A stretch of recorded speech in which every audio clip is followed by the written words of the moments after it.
इंसान का रूप कैसे बनता है आप और हम सब लोग जानते हैं। इंसान का रूप दोबारा जन्म लेता है। कैसे दोबारा जन्म लेता है? जैसे अंडा एक बार मां के पेट से अंडे के रूप में आएगा और दोबारा उसको मां पकाती है। पकने के बाद उसको जब समय आता है फूट करके बाहर निकलता है, तब पता चलता है कि मैं पक्षी हूं, मैं छिपकली हूं, मैं सांप हूं, मैं कबूतर हूं। कब? जब वो पूर्णतः पक करके सामने आता है। ठीक इस प्रकार मनुष्य केवल मां के पेट से पैदा होकर के मनुष्य नहीं बनता। मनोरभव बनने के लिए इन संतों के चरणों में आना पड़ता है। जब गुरुजन आशीर्वाद देते, ज्ञान देते, विद्या देते, तब वो मनोरभव बोलता है और द्विज कहलाता है, अर्थात दोबारा जन्म लेना पड़ता है। सज्जनों, आज हम दोबारा जन्म लेना नहीं जानते, हम दोबारा जन्म लेना नहीं चाहते। हम तो जन्मते भगवान बन बैठे, हम बनते जन्म लेते ही हम अहंकार से फूल बैठते। मेरे से बड़ा कोई व्यक्ति नहीं, मेरे से ज्यादा विद्वान कोई नहीं, मेरे से ज्यादा कोई पूजनीय नहीं है, मेरे से ज्यादा कोई संपन्न नहीं है। ये जो अहंकार का घड़ा होता है ना, वो व्यक्ति को आगे नहीं बढ़ने देता। हमने पूर्व जन्म में कर्म बहुत अच्छे किए थे, जिसे हिंदू समाज मिला, हिंदुस्तान मिला। और यदि अब हम मनोरभवक बनना चाहते हैं तो पुनः लौटिए हमारी संस्कृति की तरफ। आइए ऋषियों के चरणों में, आइए शास्त्रों के पास में, और आपको मनुष्य बना करके आपकी जीवन की यात्रा को आगे शुरू करेंगे। बस आज जो झगड़ा है मनुष्य का, वो केवल मात्र इस बात है कि हम मनुष्य बनना नहीं चाहते। हम लखपति बनना चाहते हैं, करोड़पति बनना चाहते हैं, हम नेता बनना चाहते हैं, हम अभिनेता बनना चाहते हैं, परंतु हम मनुष्य बनना नहीं चाहते। मनुष्य वो बनता है जिसके जीवन में त्याग हो। मनुष्य वो बनता है जो सेवा करके सर्वोपरि अपने को मानता है। मैं 4 कोटेशन आपको कहना चाहता हूं। देवता कौन, ऋषि कौन, मनुष्य कौन, राक्षस कौन और दानव कौन? देवता वो यो ददाति स देव, वो जो सब कुछ देने की क्षमता रखते हुए देव होते हैं। रामदेव जी, बाबू जी, गोगा जी, अन्य कितनों के नाम ले लें, जिन्होंने धर्म, संस्कृति, गाय सबके लिए अपने प्राणों को न्योछावर किए हुए सब देवता आज लोक देवताओं के रूप में पूजे जाते हैं। मनुष्य कौन? आप कहेंगे हम सब लोग मनुष्य नहीं, मनुष्य वो नहीं जो यहाँ सेवा करोति सह मनुष्य, जो सेवा करने में अपने को सदा तत्पर रखता है, वो मनुष्य की श्रेणी में आता है। क्या हम लोग सेवा करते हैं? तो हम मनुष्य सेवा करके भी सजना कभी भी फल मत चाहना। मैं ये कर रहा हूं, इसका मुझे फल मिल जाए, लोग मुझे पूछे, मेरा नाम रोशन हो जाए, पत्थरों में लिखा जाए, जगह जगह मुझे उच्चारित किया जाए, मेरे 3-3 पीढ़ियों के मैं नाम लिखा दूं। सेवा, ये सेवा नहीं होती है। सेवा के पीछे आप फल की इच्छा मत रखना, तो वो सेवा आपको बहुत बड़ा फल देगी। और सेवा करके यदि आप कुछ फल की चाह ना रखो तो वो सेवा सौदे में बदल जाएगी, वो सेवा सेवा नहीं रहेगी। तो मनुष्य बनना है तो सेवा करो। अब 2 श्रेणियां हमारी रही है, वो एक दानव और राक्षस। वो आज विश्व में सबसे ज्यादा है। कौन सी? दानव, यानी शोषण करने की जो प्रेरणा।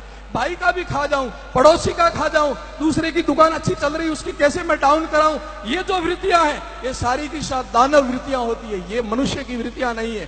शोषण करना, यह शोषण करोति सा दानव। और अंतिम में बात कहना चाहता हूं, जो वृत्ति हमारे अंदर पैदा होती है वो है राक्षस वृत्ति। आज दुनिया में सबसे कोई दुखी करने वाली वृत्ति है, सब दुनिया को हिला करके अंदर से बहुत प्रताड़ित करने वाली वो है, जो आप देखते होंगे व्हाट्सएप पर, आप देखते होंगे फेसबुक पर, किस प्रकार से घिनौनी हरकतें की जाती है, किस प्रकार लोगों को काटा जा रहा है, किस प्रकार गाय को और अबला को, अनाथ को किस प्रकार परेशान किया जाता। वो जो वृत्ति होती है वो राक्षस वृत्ति है। वो किसी जाति की वृत्ति नहीं होती, किसी समाज की वृत्ति नहीं होती। जो राक्षस होता है वो राक्षस ही रहता है।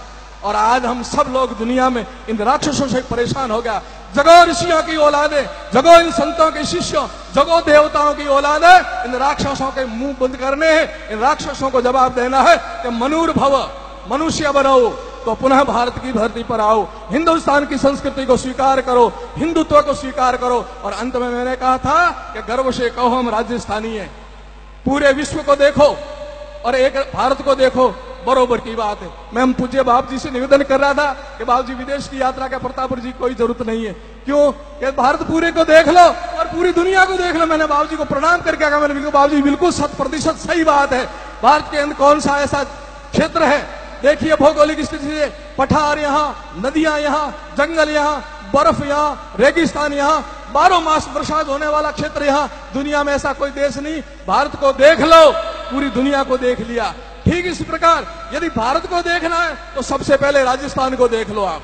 राजस्थान का ऐसा कौन सा क्षेत्र है जिसको देखने से आपका भारत का स्वरूप नहीं दिखता है? राजस्थान में भी यही स्थितियां, कहीं पठार है, कहीं नदियां हैं, कहीं जंगल है, कहीं झरने हैं, कहीं रेगिस्तान है, कहीं कुछ है। तो ये सारा का सारा स्वरूप पूरा का पूरा मेरे राजस्थान के अंदर समर्पित होता है। और राजस्थानियों को देख लो, पूरे हिंदुस्तानियों को देख लो आप, जिसके सर पर पगड़ी हो, मूसा पर तान हो और गर्व से कह के मैं राजस्थानी हो, तो वो संस्कृति में धरा से जुड़ी हुई आवाज निकलती है।